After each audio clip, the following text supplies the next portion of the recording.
The third season of this series opens with a glimpse into the lives of the Shelby family 2 years after the previous season's events. Tommy Shelby is seeing at his wedding day as he marries the love of his life, Grace. The ceremony is held at a church and attended by members of the Shelby and Grace families from the cavalry. As the happy couple exchanges their vows, the scene shifts to the reception at Tommy's luxurious home. The guests are in high spirits, and the celebration is in full swing. However, as is typical of Tommy, he cannot fully enjoy the occasion as he is preoccupied with business matters. During the reception, Tommy notices several unfamiliar faces among the guests. Being the head of the Peaky Blinders, he immediately calls for a meeting with his family in the kitchen. It's clear that even on his wedding day, Tommy's mind is never far from his criminal endeavors. The scene then shows Tommy expressing his excitement for his wedding day with Grace and warning his family to keep things orderly and discreet. There's Arthur, one of Tommy's brothers, who has changed for the better since marrying his wife Linda and is distancing himself from the criminal world. As the Shelby family gathers for dinner, a Russian mobster approaches Polly, Tommy's aunt, and requests a meeting with him. The mobster demands that Tommy fulfill a debt of $10,000 and threatens to take violent action if it is not paid. The money is supposed to be delivered by a nephew of a powerful London-based crime lord, who has arrived at the reception. Tommy, who always has a plan, reassures his family and tells them not to worry about the unexpected guest. He also tells them that he will handle the situation. As the reception continues, Grace begins to sense danger and tries to confirm Polly's suspicions about the Russian mobster. She tells her that the Russians have been buying weapons to fight the invasion of Georgia. Grace is worried that this is the reason for Tommy's preoccupation. She pleads with Tommy to leave the illegal business and live a normal life with her and their baby Charles. Grace suggests that they set up a foundation and that Tommy can focus on running a horse track and car sales. At that moment, Sergeant Moss escorts a woman from London, who brings all of Tommy's money. She is the niece of a Russian duchess named Tatiana Petrovna. When Tommy asks for the money, Tatiana reveals that she was ordered to hand over the money to Kaladin, a powerful Russian crime lord. Tommy, Grace, and the Shelby family are in a difficult position as they must navigate the dangerous demands of the Russian mobster and find a way to protect their family and business.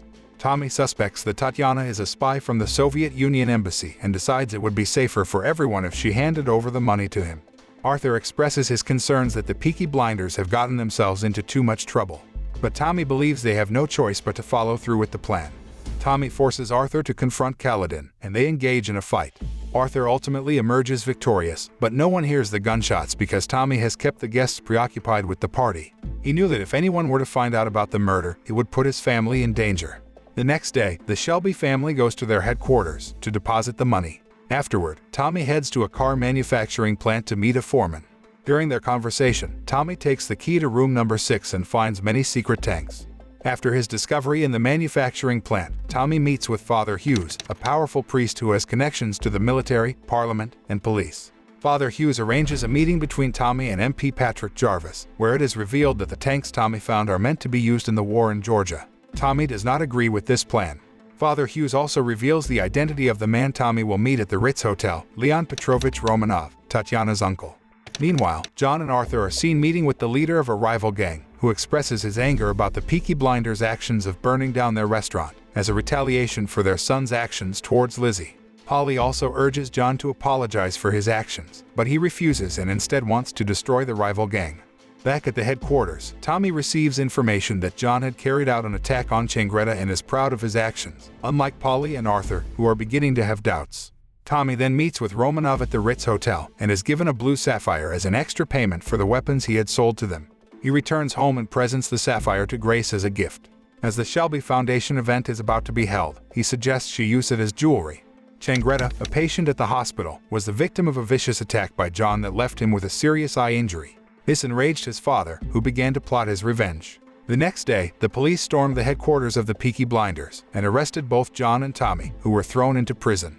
Father Hughes, a man with significant sway in the police force, paid a visit to Tommy in prison. He warned him that if he wanted to be released, he would have to obey him, threatening the safety of Grace and his child. To prove his point, he revealed that he had planted a business card on the back of Charles' toy at Tommy's home. The night of the inauguration of the Shelby Foundation finally arrived, and the event was a joyous one for Grace, who had long dreamed of establishing a charity for their family. However, for Tommy, the night was marred by the presence of Father Hughes and Patrick, who pulled him away for a private discussion. They demanded that Tommy bring Tatiana to inspect the battle tanks. As Tommy returned to the party, he sensed danger looming.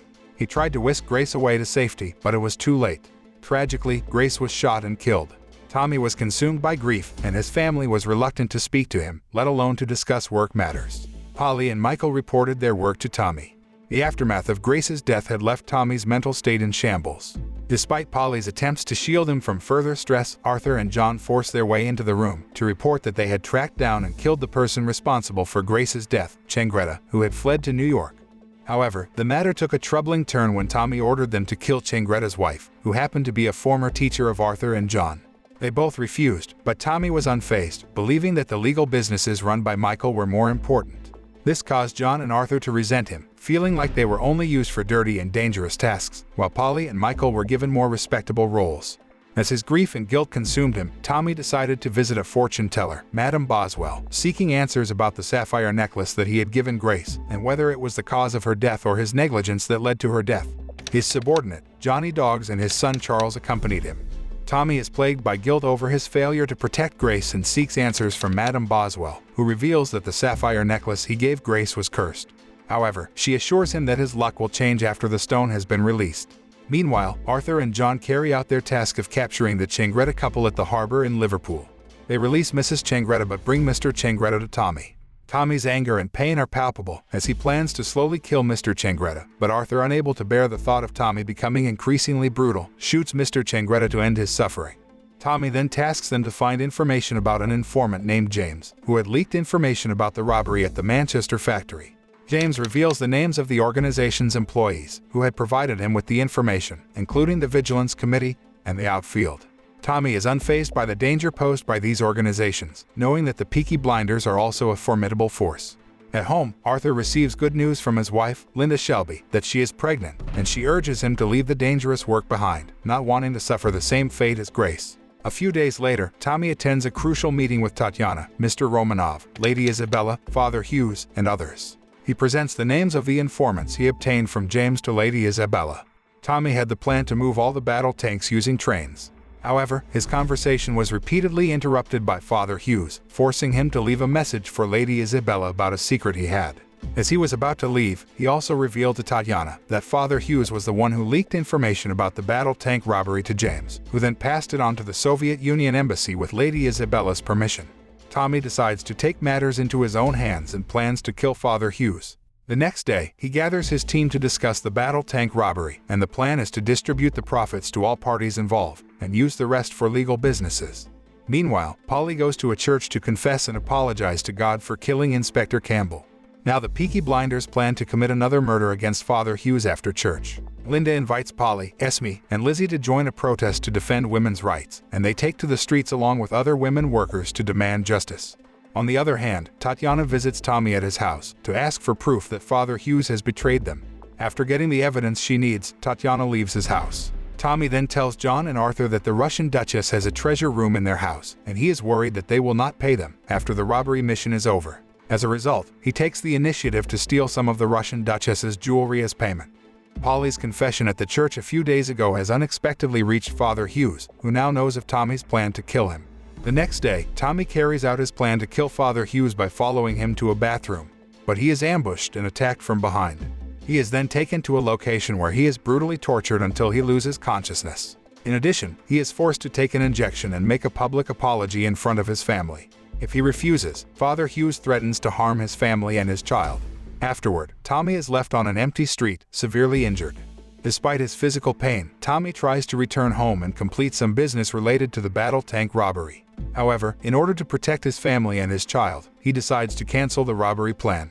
He then attends a meeting with the Russian Duchess family, where he apologizes to Father Hughes in front of everyone.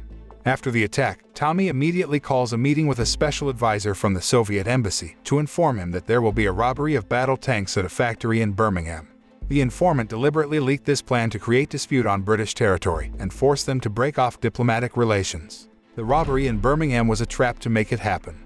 Tommy reveals this to the advisor because he doesn't want the Soviets to blow up the delivery train, which would put his family in danger. He begs the advisor to take him to the hospital. Tommy has been enduring the pain since earlier because his skull had been fractured and there was heavy bleeding in his body. He could see nothing but his late father's face. He receives intensive care from doctors for 3 months until he is declared fully recovered. While in the hospital, Michael comes to see him and reveals that he has a long-standing grudge against Father Hughes. He asks Tommy to kill him with his hands at the battle tank factory. Arthur and the others remove the gunner's needle so that the guns in the battle tanks can't be used.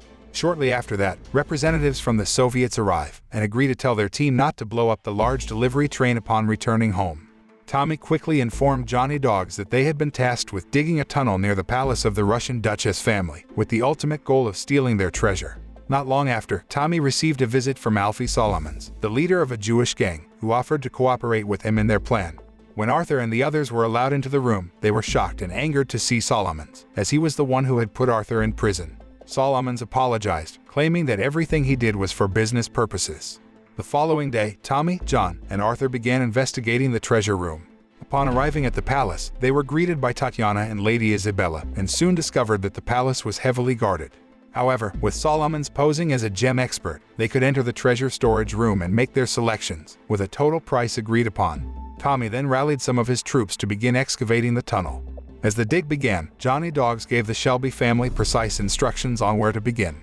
Michael and Polly found a bullet marked Shutch in a desk drawer, which made Polly furious with Tommy, and warned that if Michael pulled the trigger, he would not hesitate to destroy the Peaky Blinders. The following day, the Shelby family posed for a photo in front of the newly opened Grace Shelby Institute, a shelter for orphans that Tommy promised would not force the children to work or engage in negative activities.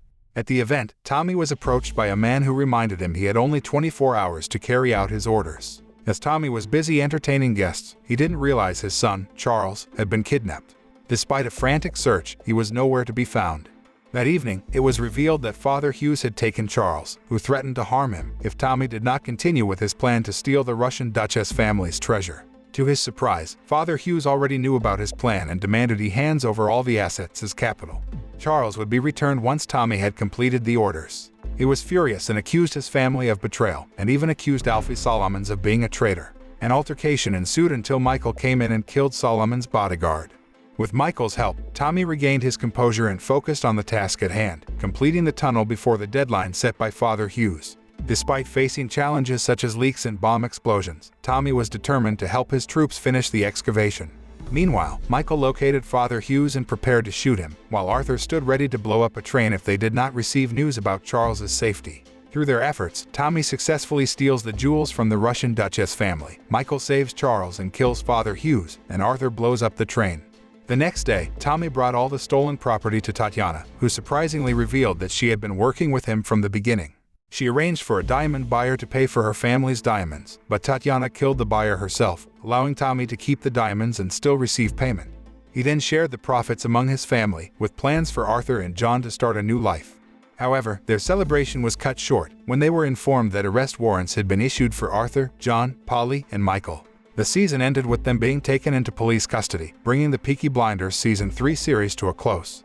The moral lesson of this season is that greed can lead to negative consequences such as betrayal, mistrust, and legal repercussions. It is important to consider the moral implications of one's actions and their impact on oneself and others.